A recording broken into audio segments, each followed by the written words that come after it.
పాకిస్తాన్ను మనం తీవ్రంగా ఎదుర్కొంటున్నాం. మరింత దూకుడుగా వివరించేటువంటి పద్ధతి తీసుకున్నాం.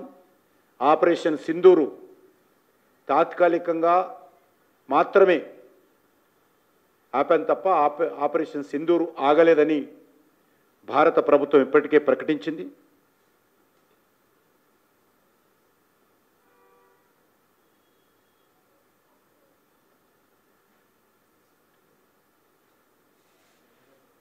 అద్భుతంగా ఈసారి మన సైన్యము తమ యొక్క బాధ్యతను, తమకిచ్చినటువంటి లక్ష్యాలను ఆపరేషన్ సింధూర్ ద్వారా ఏదైతే పెట్టామో తప్పకుండా విజయవంతం చేయడం జరిగింది. మనకందరికీ తెలుసు, నరేంద్ర మోడీ గారి నాయకత్వంలో ఈరోజు డిఫెన్స్ ఇన్ఫ్రాస్ట్రక్చర్లో అద్భుతమైనటువంటి మార్పులు జరిగాయి. రక్షణ శాఖకు కావలసినటువంటి మౌలిక వసతుల కల్పన ఏదైతే ఉన్నదో, అత్యాధునికమైనటువంటి టెక్నాలజీ కానీ, ఆయుధాలు కానీ, కావలసినటువంటి వసతులు కానీ అద్భుతంగా సేకరించి కల్పించేటువంటి ప్రయత్నం చేయడం జరిగింది. రక్షణ రంగంలో మన సైనికులకు దేశ రక్షణ కావలసినటువంటి అన్ని రకాల వ్యవస్థలు గత 10 సంవత్సరాలుగా ఎన్డీఏ ప్రభుత్వం తీసుకుంటున్నటువంటి, భారతీయ జనతా పార్టీ ప్రభుత్వం తీసుకున్నటువంటి చర్యలు ఏవైతే ఉన్నాయో ఈరోజు స్పష్టంగా ప్రపంచం ముందు ఆ ఫలితాలు కనిపించాయి. గతంలో బుల్లెట్ ప్రూఫ్ జాకెట్స్ కోసం ఇబ్బంది పడేటువంటి వాళ్ళు మన సైనికులు, బుల్లెట్ ప్రూఫ్ జాకెట్స్. కానీ ఈరోజు సైనికులకు రఫేల్ విమానాలతో పాటు బ్రహ్మోస్ క్షిపణులు కూడా కల్పించడం జరిగింది.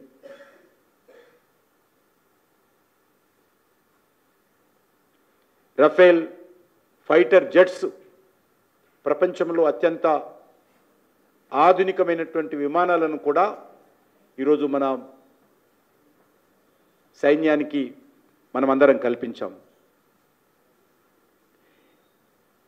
S-400 మిజైల్ డిఫెన్స్ సిస్టమ్ ఆ రోజు మనము కొనుగోలు చేస్తున్నప్పుడు అది రఫేల్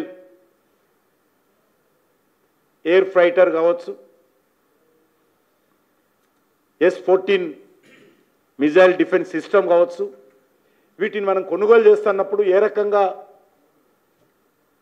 కొంత వ్యతిరేకత వచ్చిందో, ఆరోపణలు చేశారో, అవసరం లేదన్నారో, దాని ప్రాధాన్యత ఏంటో, S-14 యొక్క ఫలితం ఏంటో ఈరోజు మనం స్వయంగా 140 కోట్లు కాదు యావత్ ప్రపంచమంతా చూసిన విషయాన్ని మనం చేస్తా ఉన్నాం. చాలా వ్యతిరేకత వచ్చినప్పటికీ దేశ రక్షణ కోసం అవసరమని ఆ వ్యతిరేకతను లెక్క చేయకుండా మరి భారత్ ఆర్మీకి మనమందరం కూడా సమకూర్చడం జరిగింది. ఈరోజు ఆల్మోస్ట్ 35% ఆఫ్ రిక్వైర్మెంట్ ఆర్మీకి మనము స్థానికంగానే ఉత్పత్తి చేస్తూ ఉన్నాం. బ్రహ్మోస్ నుంచి మొదలు పెడితే అన్ని రకాలుగా మనకు అవసరమే కాకుండా ఈరోజు మన డిఫెన్స్ ఎక్విప్మెంట్స్ కూడా ప్రైవేట్ సెక్టార్ను కూడా భాగస్వాములు చేయడం, మన ఆర్డినెన్స్ ఫ్యాక్టరీలను శక్తివంతం చేయడం, HAL లాంటి సంస్థలను ప్రోత్సహించడం, వాళ్ళకు కావలసినటువంటి అన్ని రకాల ఆర్డర్స్ను కల్పించడం, ఆర్డినెన్స్ ఫ్యాక్టరీని కూడా అకౌంటబిలిటీ చేసి అక్కడ అన్ని రకాల సైనికులకు కావాల్సినటువంటి ఆయుధాలు సమకూర్చడం, మిదాని కానీ DRDO కానీ ఇలాంటి సంస్థల ద్వారా పరిశోధనకు కావలసినటువంటి వసతులు కల్పించడం, మన స్పేస్ సెక్టార్ అద్భుతంగా కీలక పాత్ర పోషించింది. స్పేస్ సెక్టార్ ఏ రకంగా సమూలంగా మార్చి ఈరోజు ప్రపంచంలోనే భారతదేశము నెంబర్ 2, నెంబర్ 3 ప్లేస్లో స్పేస్ సెక్టార్ను మనం తీసుకెళ్లడం, ఇవన్నీ కూడా ఆపరేషన్ సింధూర్ ద్వారా మరొకసారి దాని ప్రాధాన్యత ఏంటో మనకు తెలిసి వచ్చిందనే విషయాన్ని సందర్భంగా మనం చేస్తున్నాను. దానితో పాటు పాకిస్తాన్ ఒక ఉగ్రవాద దేశం, అదొక టెర్రరిస్ట్ కంట్రీ, అది ఉగ్రవాద ఫ్యాక్టరీ, ఉగ్రవాదులను తయారు చేసేటువంటి ఒక డొమెస్టిక్ ఫ్యాక్టరీగా ఈరోజు పాకిస్తాన్ను ప్రపంచ దేశాల ముందు దోషులుగా నిలబెట్టేటువంటి ప్రయత్నం చేయడం జరిగింది. దశాబ్దాలుగా మనం నష్టపోయాము ఉగ్రవాదం కారణంగా. ఈరోజు దాని నుంచి బయటపడేటువంటి ప్రయత్నం మనం అందరము ఈరోజు చేస్తూ ఉన్నాం. ఈ సందర్భంగా సైనికులు చూపించినటువంటి చొరవ, భారత సైనికులు చేసినటువంటి అద్భుతమైనటువంటి స్ట్రాటజీ ఈరోజు ప్రపంచమంతా అభినందిస్తున్నది. ఇందులో భాగంగానే